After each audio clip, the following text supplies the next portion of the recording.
Hello प्यारे दोस्तों। आज हम शादी एक अनोखा बंधन कहानी का 26वां भाग लेकर आ गए हैं। तो चलिए आज की कहानी को शुरू करते हैं।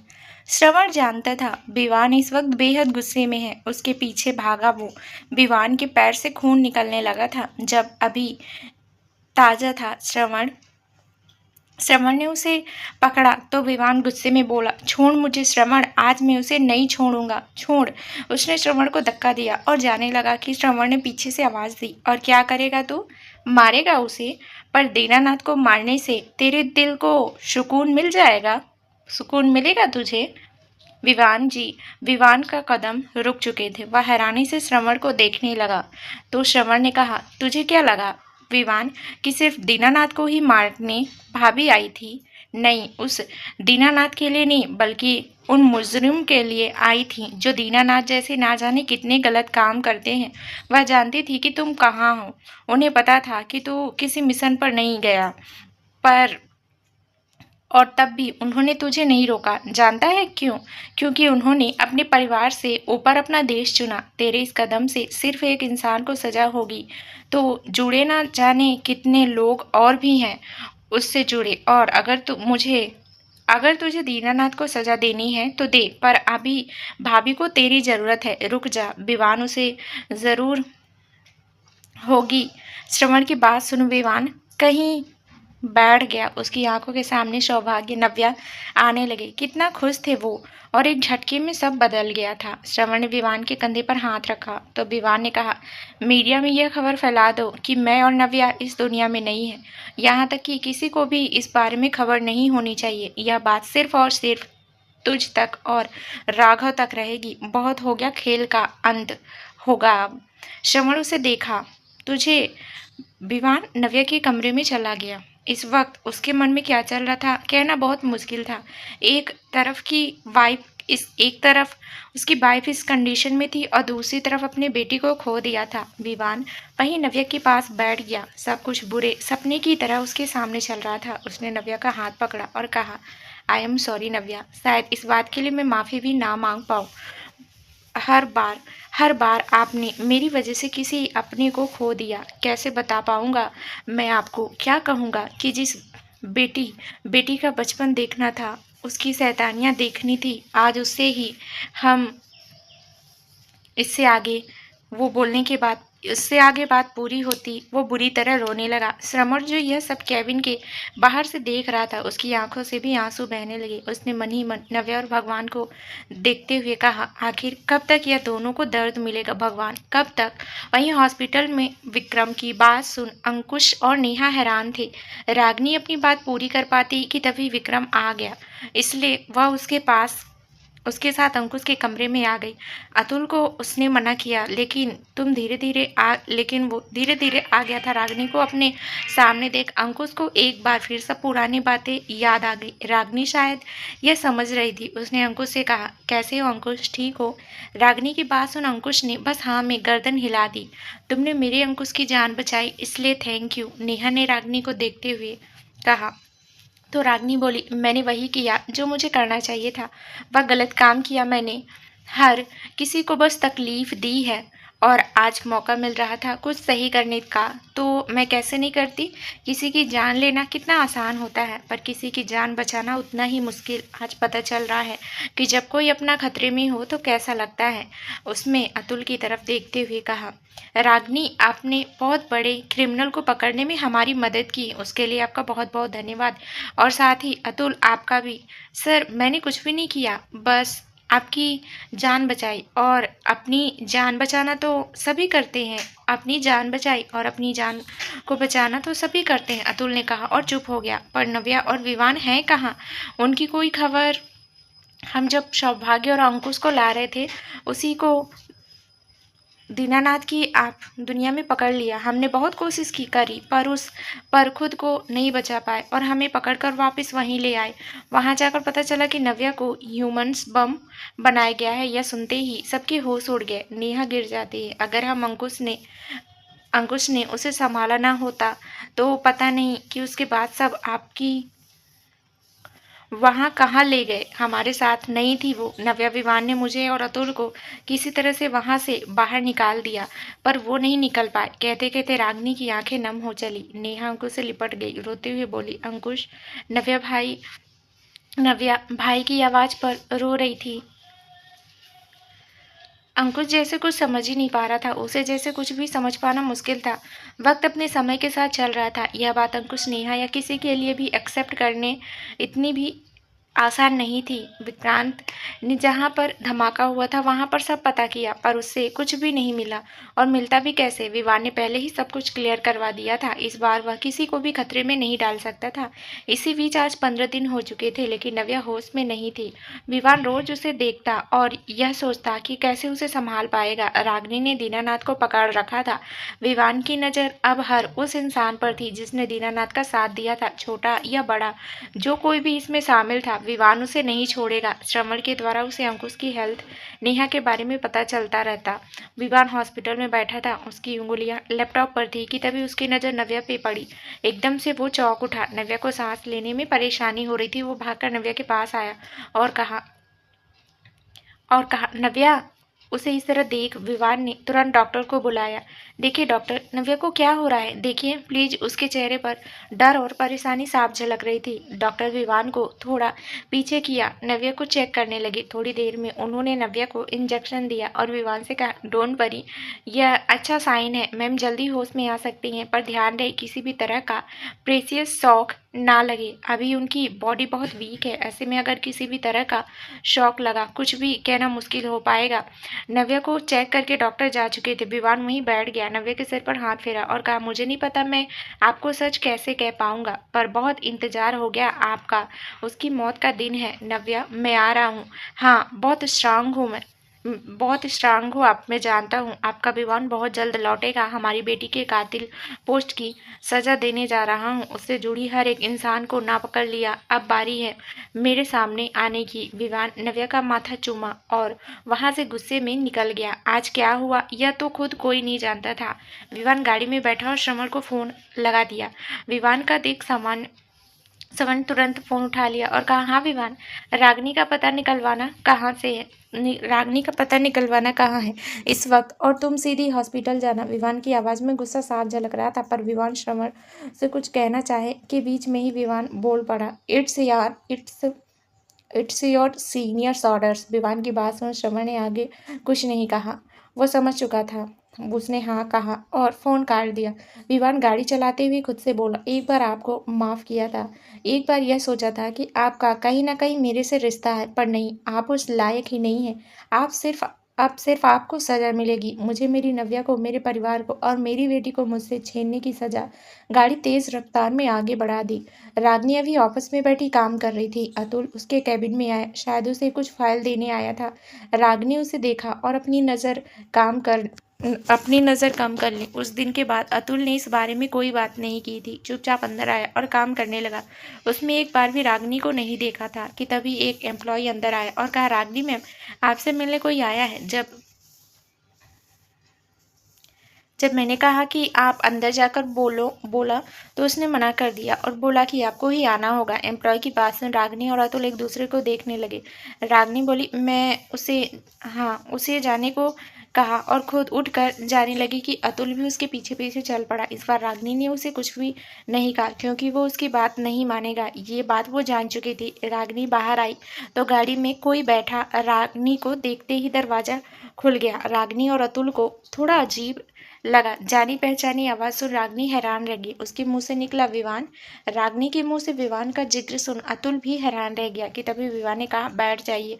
अतुल और रागिनी दोनों गाड़ी में बैठ चुके थे। विवान गाड़ी आगे बढ़ा दी। रागिनी की आंखों से आंसू बह रहे थे। विवान को सही सलामत देख रागिनी बहुत खुश थी। उसने कहा, तुम ठीक हो विवान? मतलब नव्या बात अधूरी ही छोड़ दी। रागिनी, दीनानाथ कहाँ है? मुझे वो चाहिए। विवान की बात सुन रागिनी ने अतुल की तरफ इशारा किया। शायद अतुल समझ चुका था। उसने अपना फोन निकाला और किसी से बात करने लगा। रागिनी जान चुकी थी कि इस वक्त विवान के ऊपर क्या बीत रही होगी। उसने विवान को रास्ता बताया। विवान गाड़ी की रफ्तार और तेज कर दी। थोड़ी देर में वो लोग खंडहर नुमा एक जगह पर पहुंच चुके थे। शायद कोई आता होगा यहाँ, शायद ही कोई यहाँ आता होगा। रागिनी, अतुल और विवान गाड़ी से उतरे। विवान सामने देखा तो उसका गुस्सा और बढ़ गया। रागिनी ने कहा, मैं चाहती तो सेल्फी बदमाश सकती थी, लेकिन जब तुम्हारी और नव्या की मौत की बात सुनी तो इसे मारना इतना आसान नहीं लगा। नहीं तो मैं इसे मार सकती थी। इतना आसान नहीं लगा। जो कुछ उसने किया था उसकी सज़ा मिलनी ही थी, पर मुझे नहीं पता था कि इसकी मौत स्वयं महादेव ने तुम्हारे हाथों लिखी है। रागिनी की बात सुन विवान ने एक नज़र देखा और सीधे आगे बढ़ गया। रागिनी और अतुल भी उसके पीछे चल पड़े। आज क्या होने वाला था यह तो उनकी भी सोच के परे था। अंदर से किसी के बोलने की आवाज़ आ रही थी। विवान अंदर देखा। दीनानाथ को देख उसके चेहरे पर नव्या की वह हालत और सौभाग्य याद आ गई। उसका चेहरा गुस्से से तमतमा उठा। दीनानाथ बोल रहा था, छोड़ दो मुझे, छोड़ दो। शायद उसे बहुत मारा गया था। रागिनी ने जब देखा तो गुस्से में उसके बाल पकड़े और कहा, हाँ, आज तेरा हिसाब होगा। बहुत शौक है ना तुझे लोगों को तकलीफ देने का, तो आज तेरी मौत तेरे सामने खड़ी है। मैं तेरे टुकड़े टुकड़े करना चाहती थी। क्या कहा था तूने? सरप्राइज? आज एक सरप्राइज मैं देती हूँ।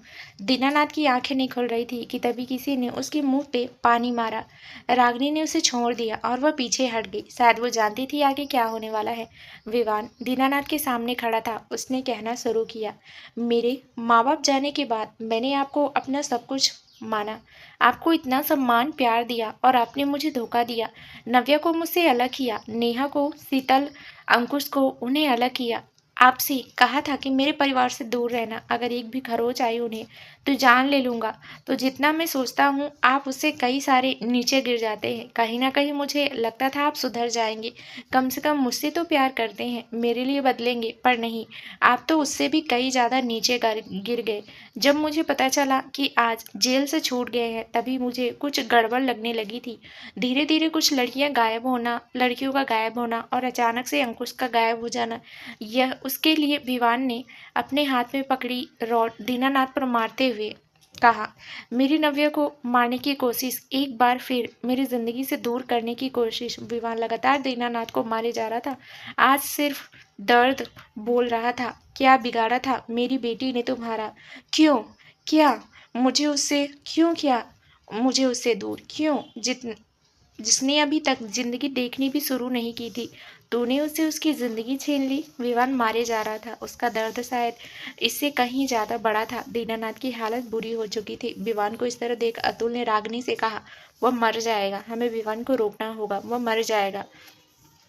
और यह जुबान सुन रागिनी ने सामने देखते हुए कहा, अतुल, ऑफिसर को रोका जाता है, एक पुलिस अफसर को रोका जा सकता है क्योंकि वह अपनी ड्यूटी से बंधा होता है, पर जो तुम सामने देख रहे हो ना, वह एक ऑफिसर नहीं है, एक बेटी का बाप है जिसने बेटी को खोया है तो है, जिसके लिए उसे ना जाने कितने सपने देखे होंगे। जब एक बेटी पैदा होती है ना, माँ बाप की आंखों का वह सपना बन जाती है जिसे वह पूरा करना चाहता था, कि मुस्कुराहट की आंसू का दर्द वह बन गया। सब कुछ बन जाता है। कोई इंसान की बेटी को दर्द देता है ना, तो वह बाप शांत रहता है हमेशा। उसकी शांति भी एक ऐसा ज्वाला खड़ा कर देती है जिससे कोई नहीं बच सकता। और विवान में तो अपनी बेटी को खोया है, अपनी बीवी को मौत के मुंह में देखा है, अपने परिवार को मौत के मुंह में देखा है, तो उसे कैसे रोक सकते हैं? यह जो गुस्सा तुम देख रहे हो ना, यह वही शांति है जो आज ज्वाला का रूप ले चुकी है। जब तक वह शांत नहीं हो जाती, विवान को कोई नहीं रोक सकता। विवान मारते मारते दीनानाथ को बहुत थक चुका था। अतुल ने उसे संभाला, इसे उठाकर गाड़ी में डालो। विवान ने कहा, इतनी आसानी से इसे मौत नहीं दूंगा। उसने दीनानाथ को उठाया और उसे देखते हुए कहा, कभी ना कभी मेरा तुमसे एक रिश्ता था, एक ऐसा रिश्ता जिसकी शायद मेरी नज़रों में बहुत कीमत थी, पर आज वह रिश्ता ही नहीं है, बल्कि उस रिश्ते के नाम से मुझे बेहद नफरत है। आज तुझे तेरे गुनाह, तेरे हर कर्म की सजा मिलेगी। विवान ने रागिनी को देखा तो उसने अतुल को इशारा किया, अपने आदमियों से कहकर दीनानाथ को उठाया, जो कि बेहोश था, गाड़ी में डलवा दिया। रागिनी और अतुल साथ आने लगे। विवान रागिनी को देख कर कहा, तुम हॉस्पिटल चले जाओ, नव्या वहीं है। मैं नहीं चाहता कि मेरे और उनके बीच कोई भी आए। बस ध्यान रहे, नव्या को होश आते ही मुझे खबर कर देना। यह कहकर विवान गाड़ी लेकर वहां से चला गया। रागिनी उसे जाते हुए देखती रही और फिर दोनों भी हॉस्पिटल के लिए निकल गए। वहीं हॉस्पिटल में नव्या को होश आने लगा था।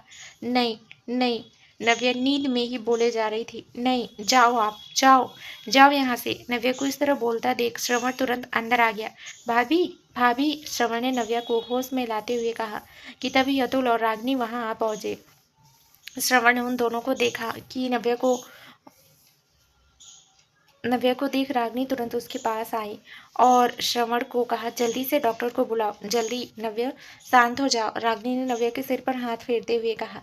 श्रवण हैरानी से रागिनी को देख रहा था। उसे इस तरह देखकर रागिनी जोर से कहा, जाओ श्रवण। श्रवण तुरंत डॉक्टर को बुलाने भागा। वहीं अतुल जल्दी से विवान को फोन करने चला गया। वहीं विवान इस वक्त एक पहाड़ी के सामने खड़ा था। दीनानाथ को उसने कुर्सी से बांध रखा था। उसने दीनानाथ के मुंह पर पानी मारा, जिससे दीनानाथ होश में आने लगा। विवान गाड़ी से टेक लगाकर बैठा था। अब सच बोल, क्यों किया तुमने ऐसा? इतना तो मैं भी जानता हूँ कि वजह नव्या के अलावा भी बहुत बड़ी है, और इतना अच्छे से जानता हूँ कि एक डीएसपी को अगवा कर तो खुद को ही नहीं खतरे में डालेगा। तो फिर मैं जान सकता हूँ अंकुश को क्यों किडनैप किया था? सिर्फ नव्या को बुलाने के लिए तूने मुझे पकड़ा। क्यों? क्या करूँ? चाहता तो मुझे उसी वक्त मार सकता था, लेकिन सिर्फ नव्या को बुलाने के लिए। और नव्या यह बात बहुत अच्छे से जानती थी कि इन सब के पीछे तू है। तो तू सच सच साफ साफ बताएगा या मैं अपने मुंह से निकलवाऊं? जिंदा तो तुझे अभी मरना पड़ेगा। सामने देखा तो उसके होश उड़ गए। उसकी पूरी बॉडी पर बम लगा रखे थे। वो विवान को हैरानी से देखने लगा। मैं तेरा दादा हूँ विवान। मैंने तुझे अपनी गोदी में खिलाया है। तू मेरे संग ऐसा नहीं कर सकता। अरे उस लड़की के लिए तो फिर से एक बार मेरे खिलाफ जा रहा है। दीनानाथ अपनी सफाई देते हुए बोला। विवान चीख उठा, अपनी गंदी जुबान से मेरी बीवी का नाम मत लेना। उसका नाम नव्या है। क्या कहा तूने?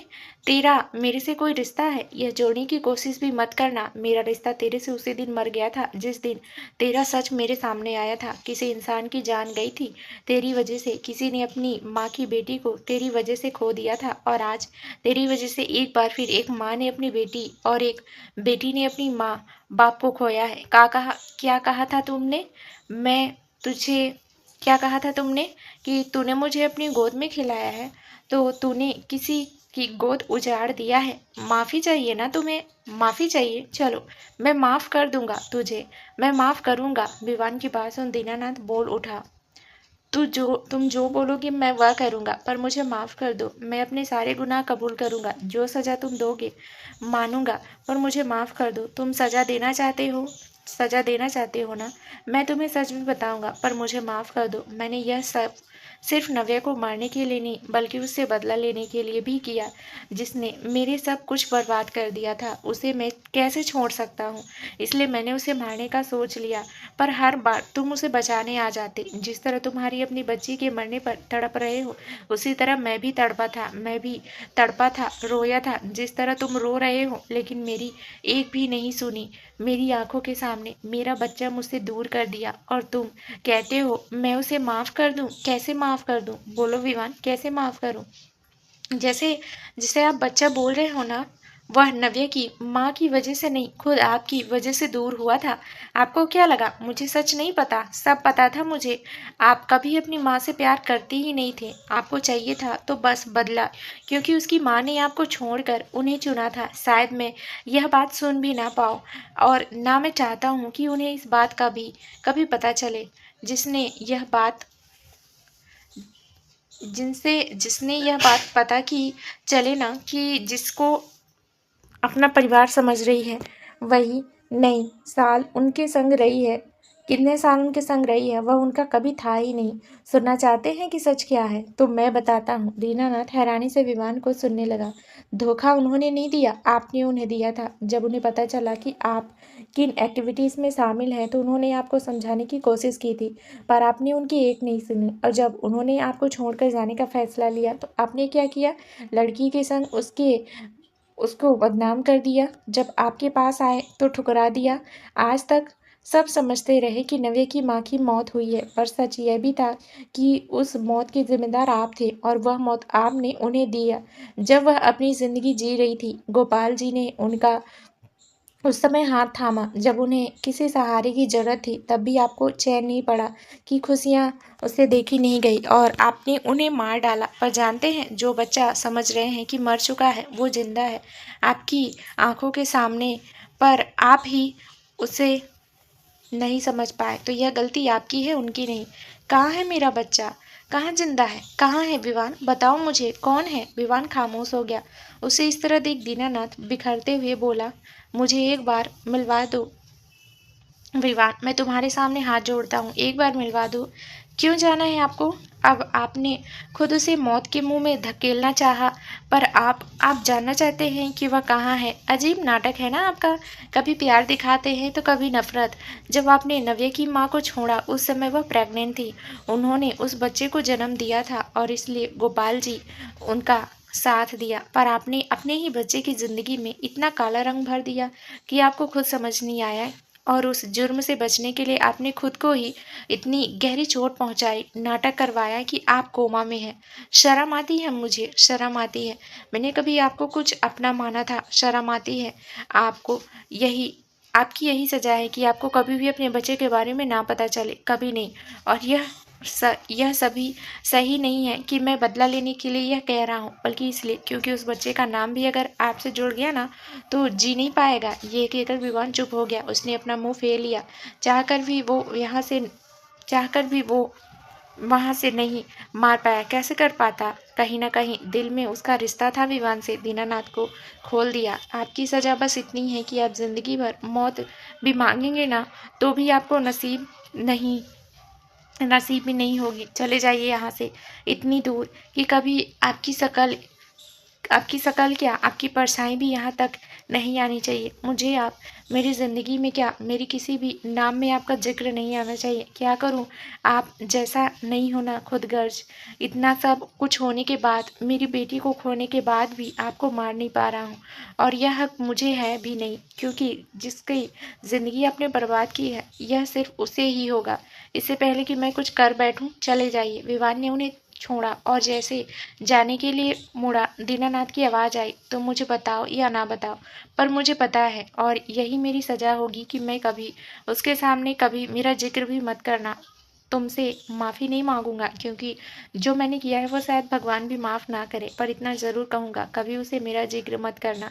उसकी रगों में जो खून है उसे कभी ना पता चले। हो सके तो मुझे माफ़ कर देना। यह कहते हुए दीनानाथ ने पहाड़ी से छलांग लगा दी। विवान चीख उठा, बाबा!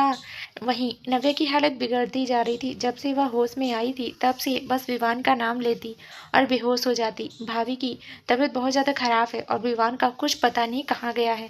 वह उसे लेकर कहीं कुछ, इससे पहले कि वह कुछ कहता है रागिनी बोल उठी, विवान कुछ ऐसा जानना चाह रहा है जो मैं नहीं चाहता कि किसी को पता चले। और ऐसे ही वह दीनानाथ को वहाँ ले गया है। श्रवण और अतुल उसे देखने लगे। वहीं अंकुश जो अपने क्वार्टर में बैठकर काम कर रहा था, एक कांस्टेबल आया और बोला, सर आपने न्यूज़ देखी? नहीं, क्यों, क्या हुआ? कांस्टेबल ने तुरंत टीवी खोला और बोला, अभी अभी खबर मिली है कि most wanted Dinanath suicide comment कर लिया।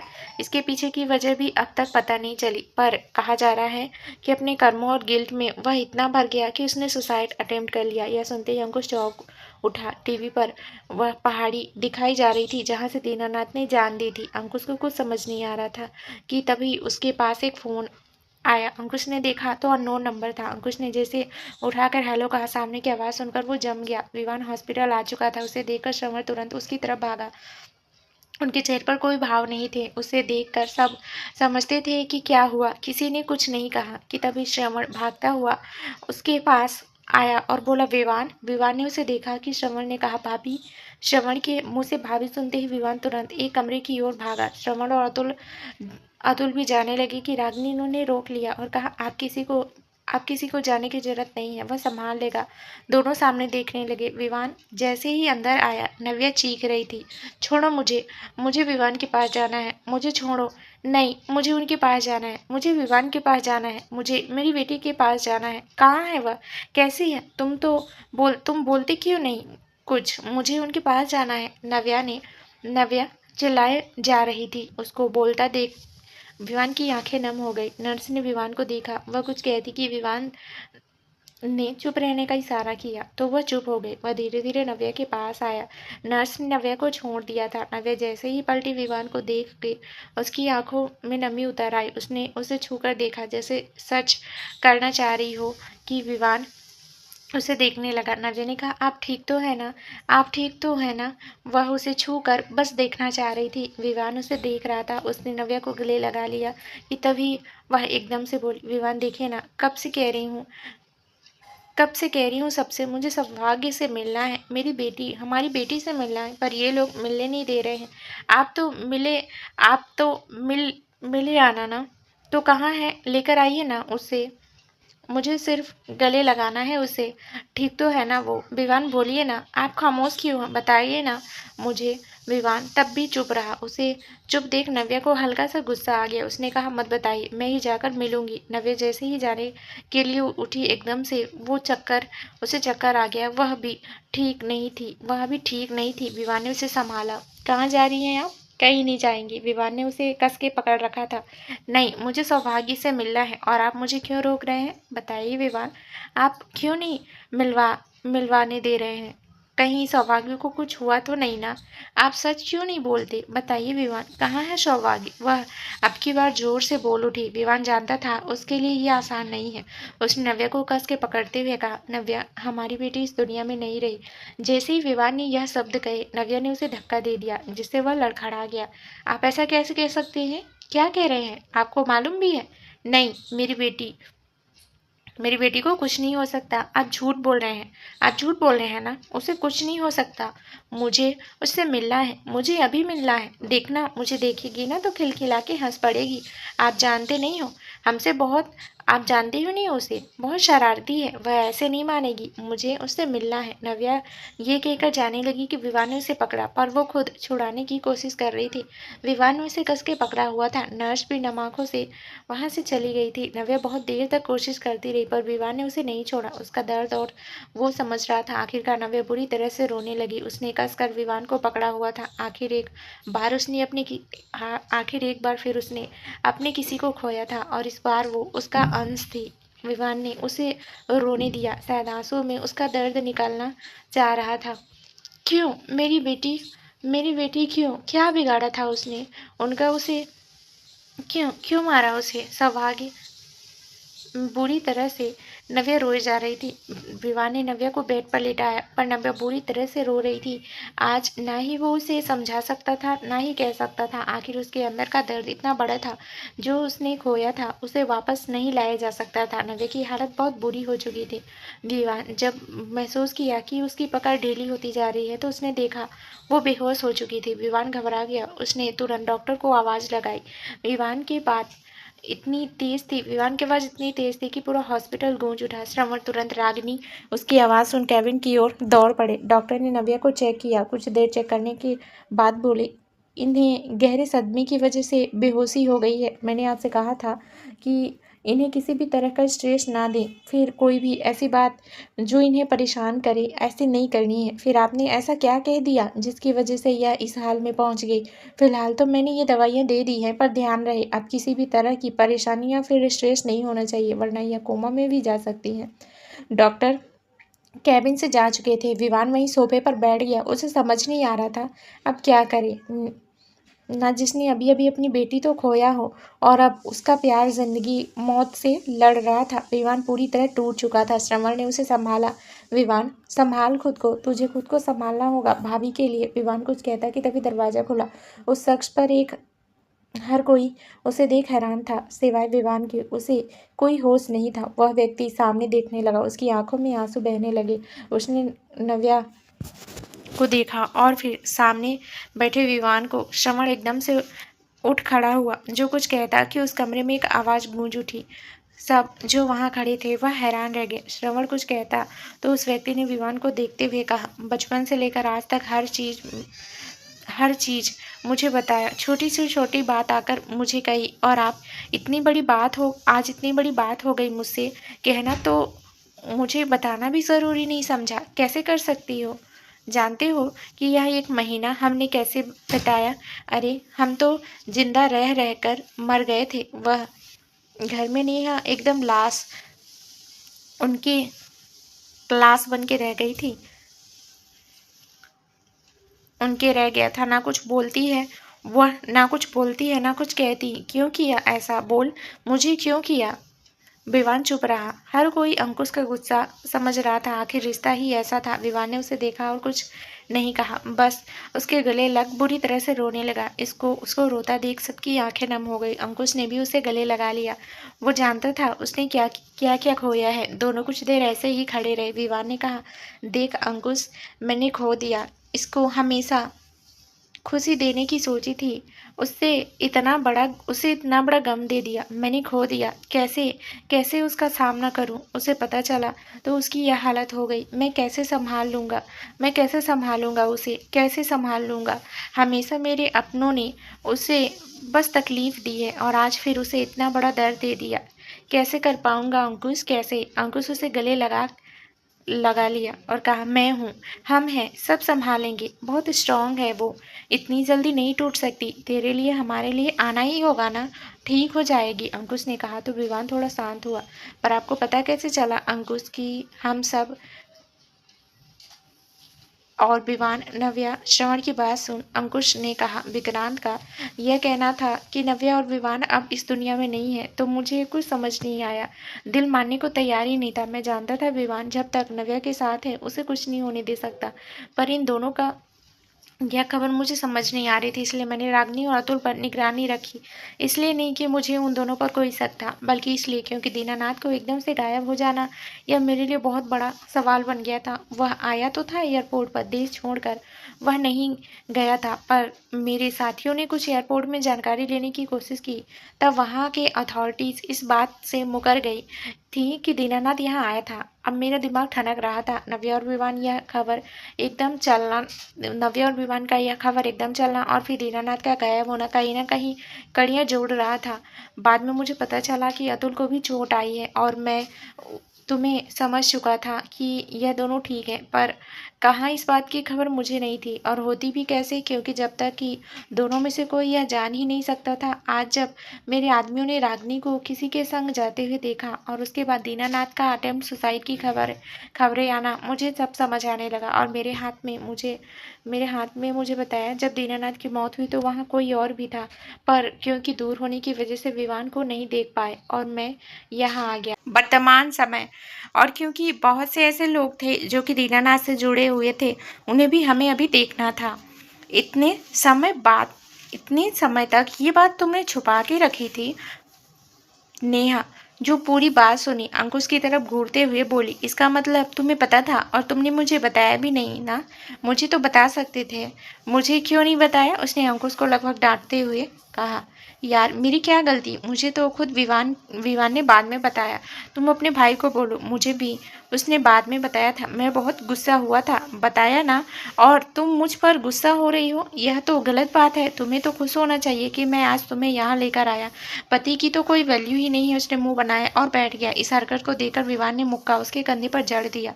मुझे क्यों मारा है, अंकुश ने कंधे को सहलाते हुए कहा। हाँ तो क्या, हाँ तो क्या, हाँ तो क्यों ना। जब तुझे पता था कि मैं जिंदा हूँ तो क्यों मारा था मुझे। अच्छा बेटा, एक तो खुद को गायब करवा लिया, इसमें रो रो के पूरे घर में क्या हाल कर दिया था। घर घर जैसा ही लगता था, घर घर जैसा लगता ही नहीं था। ऐसा क्यों। आया हूँ, नेहा भी कुछ नहीं बोलती थी। निकुश ही था जो कभी कभी हमारे जीने की वजह था, वरना हम कब के इसे आगे। अंकुश कुछ कह पाता, नव्या उसके पास आई और कहा, बस भाई, अब हम साथ देना तो यह सब सही, यह सब नहीं, बहुत कुछ खो चुकी हूँ, अब नहीं खोना चाहती। मुश्किल से मिला है यह सब, अब नहीं। उसकी बात सुन अंकुश ने नव्या को गले लगा लिया और बोला, नहीं, कुछ नहीं खोएगी तू। अब तेरा भाई जो है उसकी बात सुन। सब मुस्कुरा उठे। नेहा ने मुंह बना लिया तो विवान ने उसे गले लगा लिया, पर अभी भी उसके दिमाग में कुछ था जो चल रहा था। वहीं रागनी रागनी और अतुल जो देखकर मुस्कुरा रहे थे कि नव्या की नज़र उन पर पड़ी। वो रागनी के पास आई और कहा, थैंक यू रागनी, आपने जो किया हम सबके लिए, अगर आप नहीं होते तो शायद मैं कभी भी अपने परिवार को वापस नहीं ला पाती।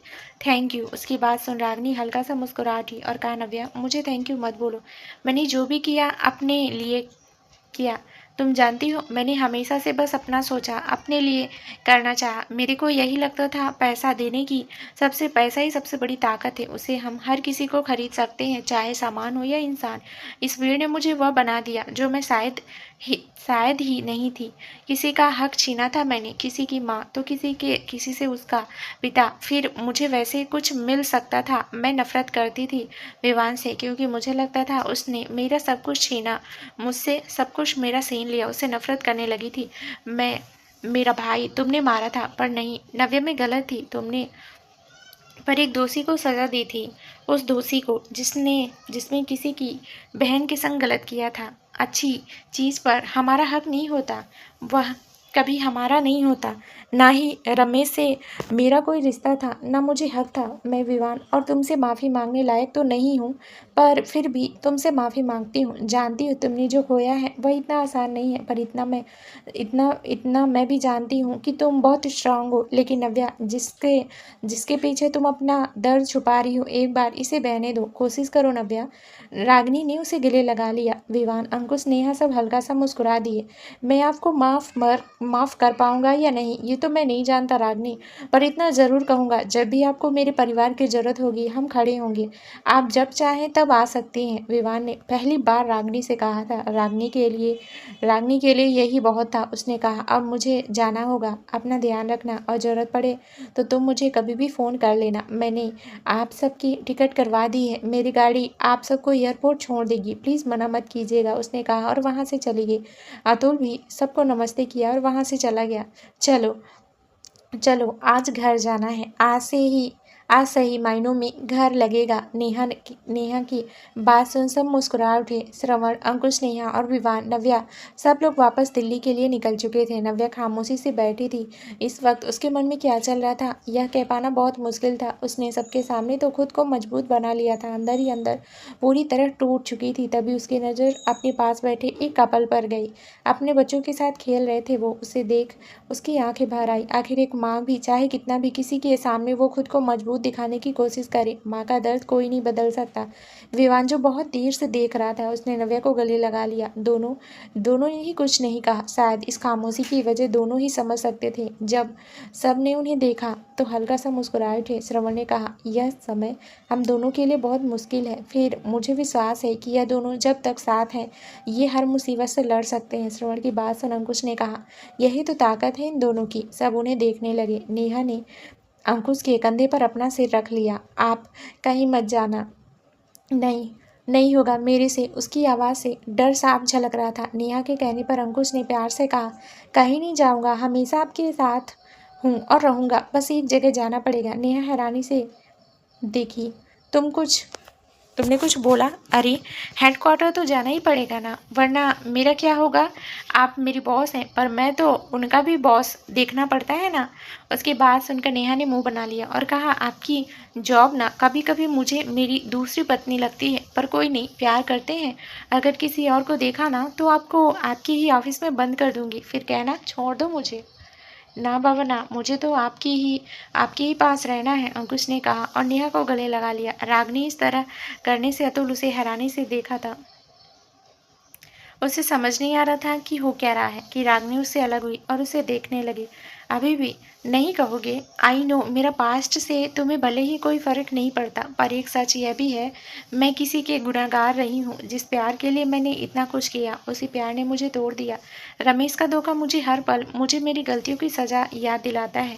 नहीं पता कि मैं आगे इसे निभा पाऊंगी या नहीं। वो उम्मीद, वो भरोसा, वो सब कैसे कर पाऊंगी? खुद से दूरी बनाना, इसलिए एक पत्थर दिल इंसान बन गई मैं। ऑफिस में हर कोई मुझसे डरता, अक्सर मेरे बारे में ना जाने कैसे कैसे बातें होने लगी। लड़कों का, लड़कियों का, सबका नज़रिया मेरे प्रति क्या था मैं जानती थी, और इसमें वह गलत भी नहीं थे, क्योंकि वो जो इंसान होता है वही तो पाता है। फिर तुम आए, तुम पर गुस्सा किया, नाराज़गी जताई, यहाँ तक कि कभी कभी हद से ज़्यादा बोल दिया, पर तुमने कभी कुछ नहीं कहा। जब तुम्हें सच्चाई पता चली तब भी तुमने कुछ नहीं कहा। तुम पहले थे जिसमें तुम पहले थे जिससे मैं सब कह पाती थी, और जब नहीं कह पाती तो तुम बिना कहे कैसे समझ जाते थे। जिन रास्ते को मैंने बंद कर दिया था, तुम कब उस ओर चल पड़ी मुझे पता ही नहीं चला। नहीं पता मुझे ही क्यों, पर तुम दूर नहीं होना चाहती, नहीं होना मुझे तुमसे दूर। मैं सही कर पाऊंगी या नहीं नहीं पता, पर अगर तुम साथ होगे तो मिलकर साथ कोशिश करेंगे। बोलो तो एक साथ मेरा। रागनी आस भरी बोलो साथ दोगे मेरा? रागनी आस भरी नजरों से अतुल को देखने लगी। उसको इस तरह देखते हुए अतुल ने कहा, आप अगर मुझे ज़्यादा डांटेंगी नहीं तो बाकी मुझे आपको मैम बोलना पड़ेगा ना पूरी ज़िंदगी? अतुल की बात सुन रागनी हंस पड़ी। अतुल ने उसे देखा तो वो भी मुस्कुरा दिया। उसने रागनी को अपनी ओर खींचकर सीने से लगाते हुए कहा, मैं हमेशा आपके साथ हूँ, बस इतना याद रखना आप।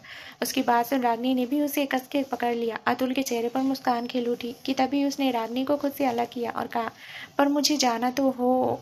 वो आगे बोलता कि रागनी उसे घूर कर देखा तो बोला, अरे शादी की तैयारी भी तो करनी है ना, तो जाना ही पड़ेगा ना, और आप मुझे तो अभी से डरा रही हैं। उसकी बात सुन रागनी ने कहा, हाँ तो आदत डालो। और एक बात, अगर तुम मुझे ऑफिस में इस जीप को कैसे मिल गए ना, तो घर मत आना उसके साथ। उसकी बात सुनते ही अतुल का मुंह खुला का खुला रह गया। रागनी जाने लगी कि अतुल ने उसे अपनी ओर खींचा, जिससे वो उसके सीने से आ लगी। अतुल ने उसके माथे पर अपने होंठ रखे तो एक खूबसूरत सा एहसास रागनी को छूकर गुजर गया। अतुल ने प्यार से कहा, आप ऑफिस में मेरी बॉस हो, पर घर पर मेरे दिल की बॉस, और इस दिल में कोई आने की हिम्मत नहीं कर सकता। ये मेरा आपसे वादा है। बाकी फ्लर्ट तो मैं करता ही हूँ ना। अतुल ने रागनी को तंग करते हुए कहा। रागनी ने घूर कर देखा तो अतुल हंस पड़ा और कहा, आई लव यू। रागनी भी मुस्कुरा दी। आखिर आज इसे सच्चा प्यार मिला था।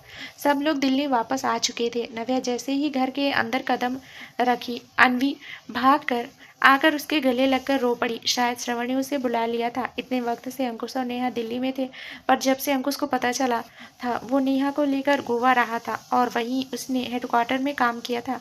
अनवी रोई जा रही थी। आप बहुत बुरे हो दी। आप ना मुझे अपनी अनवी को छोड़ कर जा रहे थे। आप ऐसा कैसे कर सकते हो? मैं कितना प्यार करती हूँ आपको।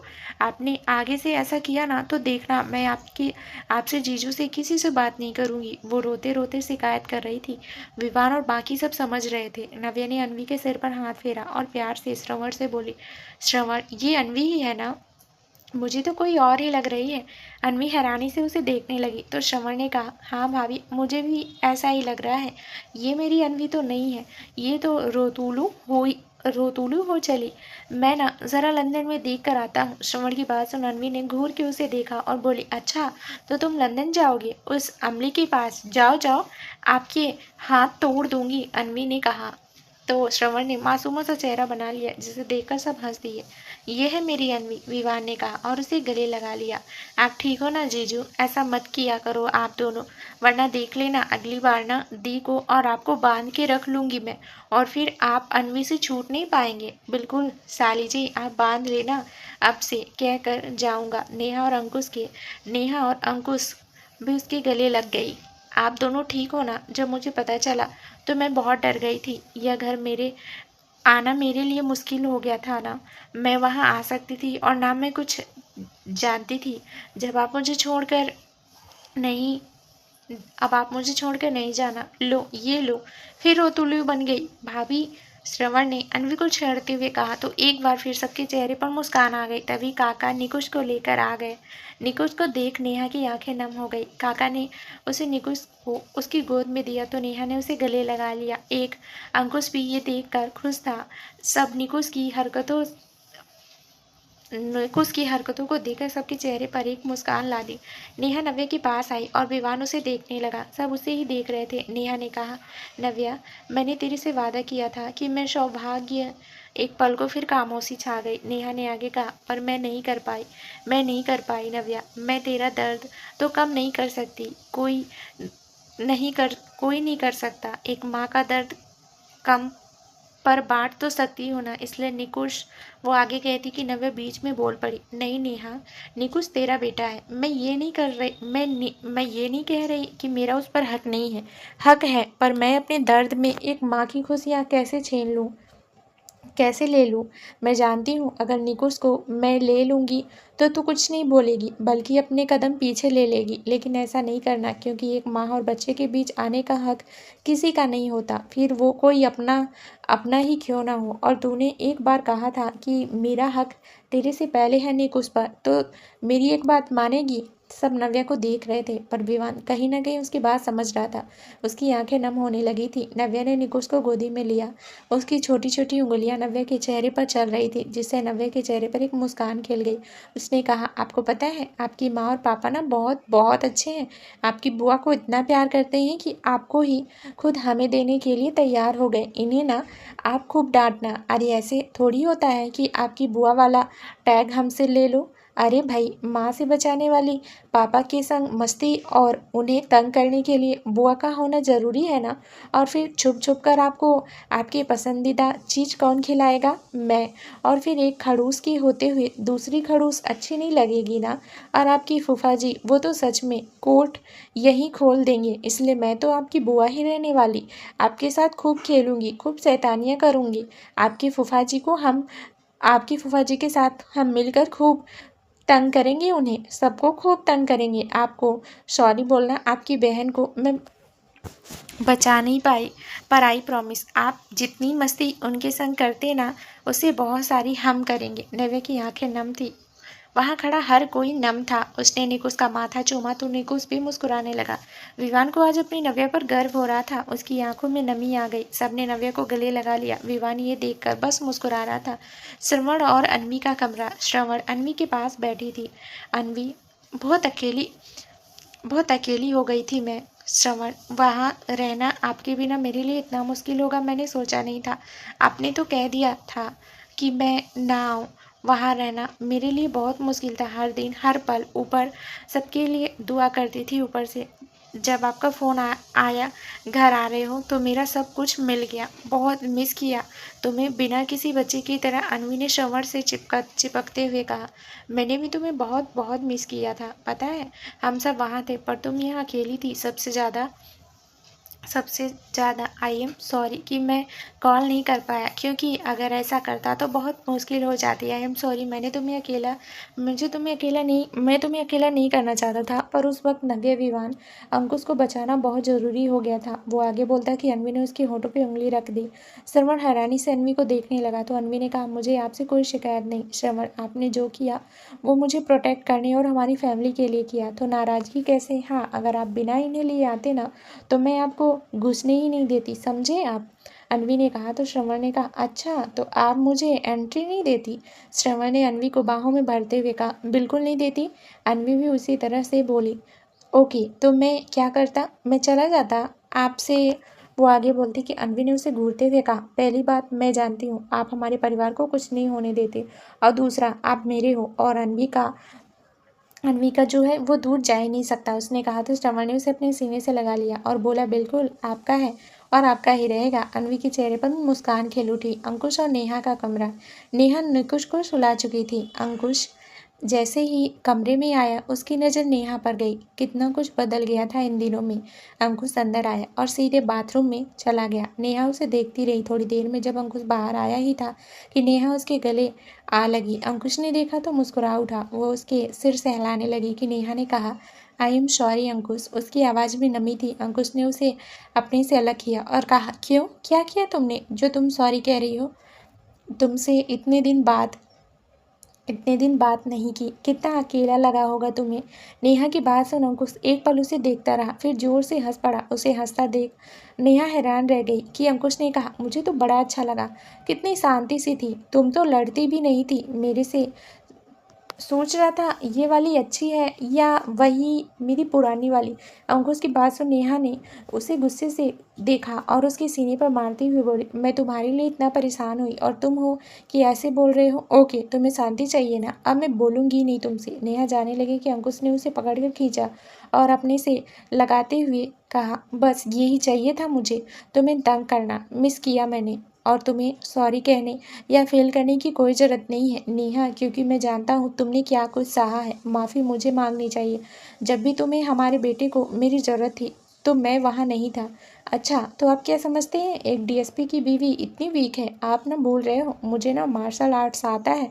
आपको भी धूल दे चुकी हूँ मैं, भूल गए? नेहा ने उसे कहा तो अंकुश ने अपनी भौहें ऊपर की ओर की और कहा, ओह ये भी है, आखिर आपसे तो डरना बनता है। नेहा ने सुना तो हंस पड़ी। अंकुश भी उसकी हंसी देख मुस्कुरा दिया। पर मुझे नव्या के लिए बहुत बुरा लग रहा है, कैसे वो इन सब से भाई और नव्या को हमेशा हमारी वजह से। कि अंकुश ने कहा, जो उन्होंने किया है वो कोई नहीं कर सकता नेहा, और हमारा निकुश पर पहला हक हमेशा उन दोनों का ही है, वो कहे या ना कहे। अंकुश ने कहा तो नेहा बोली, हमेशा। विवान कमरे में आया तो नव्या उसे कहीं नहीं दिखी। वो शायद समझ चुका था कि नव्या कहाँ होगी। वो अपने कदम खुद ब खुद आगे बढ़ गए। उसके कदम एक जगह से सिकुड़ कर वह बैठी थी, उसके हाथ में सौभाग्य का खिलौना उसे छूकर जैसे वह उसका एहसास पाना चाह रही थी। विवान जैसे ही कदम रखा उसके कदम रुक चुके थे। नव्या सीने से लगाए खिलौने को आंखें बंद करके बैठी थी। दीवाना धीरे धीरे उसके पास था। विवान धीरे धीरे उसके पास आया। नव्या को जैसे एहसास हुआ कि विवान है, उसने झट से अपनी आंखें खोली और बोली, आप मुझे पता ही नहीं चला, आप यहाँ क्यों बैठे हैं? चलिए, देर हो गई है, सो जाइए, अभी आप पूरी तरह से ठीक नहीं हैं। नव्या ने उठते हुए कहा और वहाँ से जाने लगी कि विवान ने उसका हाथ पकड़ लिया। विवान ने कहा, सबसे छुपा सकती हो नव्या, मुझसे नहीं। मुझसे तो मत छुपाओ, मत करो नव्या, मुझे तुम्हारी खामोशी खल रही है। हर कोई कह रहा है कि तुम बोल रही हो, पर नहीं, मेरी नव्या खामोश हो चुकी है। इन आंसुओं को मत रोको नव्या, इस दर्द को मत रोको, बह जाने दो, जी भर के रो। नव्या कुछ तो बोलो। नव्या की आंखों से आंसू का एक कतरा आ गया। विवान सामने आया और उसे गोदी में उठा लिया। नव्या ने कोई शिकायत नहीं की। उसके सीने से लगी रही एक खामोशी में कितना दर्द था, यह बयां कर पाना मुश्किल हो गया था। उसे कमरे में लाया और बिस्तर पर बैठा दिया। वो नज़र बस देख रही थी। विवान ने उसे देखा और फिर अलमारी से उसके लिए कपड़े निकालने लगा कि नव्या ने उसका हाथ पकड़ लिया। विवान ने पलट कर देखा। उसने आंखों से कहा, मैंने सही किया ना विवान? उसका गला रूंध गया। विवान ने उसे गले लगा लिया। उसकी आंखें भी नम थी। नव्या ने कस के उसे पकड़ा हुआ था। विवान ने उसका माथा शिद्दत से चूम लिया। नव्या की आंखों से आंसू बहे जा रहे थे। तुमने जो किया नव्या, वो करना आसान नहीं था, जानती हो। पहले मुझे तुमसे प्यार था और आज उस प्यार में मुझे गर्व है, तुम पर बहुत गर्व है। मैं अपनी बेटी को तो नहीं ला सकता और ना ही तुम्हारा दर्द कम कर सकता हूँ। जानते हो, जब बच्चा दुनिया में आता है तो उसे बाप का नाम मिलता है। वह पूरी जिंदगी या तो बाप के नाम से होती है, पर बच्चे का रिश्ता सबसे पहले माँ से होता है। हर एक एहसासों की लेती है। और आज आपने यह जो किया उसके लिए बहुत हिम्मत चाहिए। मैं जानता हूँ कि जब जब आप निकुश को देखेंगे तो आपको सौभाग्य की याद आएगी, लेकिन एक बात हमेशा याद रखूँगा, मैं आपके साथ था और हमेशा रहूँगा। मैंने बस आपको तकलीफ दी है नव्या, सिर्फ मेरी वजह से हमारी बेटी आज आपके पास में नहीं है, आप दोनों को प्रोटेक्ट नहीं कर पाया। I am sorry Navya, sorry. आपके हर दर्द का कारण सिर्फ मैं हूँ ना। ना मैं उस दिन ऐसा कुछ करता, ना आपसे कुछ छुपाता, तो शायद आज ऐसा होता ही नहीं। विवान की आंखों से आंसू बहने लगे। मेरे अपनों ने आपको हमेशा दर्द दिया, पर फिर भी आप हमेशा कोशिश की उन्हें संभालने की, खुश रखने की। आप जानती थी कि दीनानाथ आपकी फैमिली के संग क्या किया, तब भी आप आए, मुझे तकलीफ ना हो। क्या आपने मेरे से बात छुपा कर रखी? आपने मुझे मेरे से बात छुपा कर रखी, उस इंसान को अपनी आंखों के सामने देखा जिसमें आपका सब कुछ बर्बाद किया, और मैंने आपको क्या दिया? सिर्फ और सिर्फ तकलीफ। जो प्यार मैं आपको देना चाहता था, इस प्यार की निशानी है। इस प्यार की निशानी मैंने आपसे अलग कर दी। शायद आप मुझे माफ़ कर दें, पर मैं खुद को कभी माफ़ नहीं कर पाऊंगा। कभी कभी एक बाप बन के मैं खुद को माफ़ नहीं कर सकता। मेरी बेटी की मौत का जिम्मेदार सिर्फ मैं हूँ। या मैं नहीं भूल सकता। मुझे सज़ा मिलनी चाहिए ना, फिर मुझे सज़ा मिलनी चाहिए। आप मुझे सज़ा दीजिए। अभी जो भी सज़ा होगी मुझे मंजूर है। मैं गुनहगार हूँ अपनी बेटी का।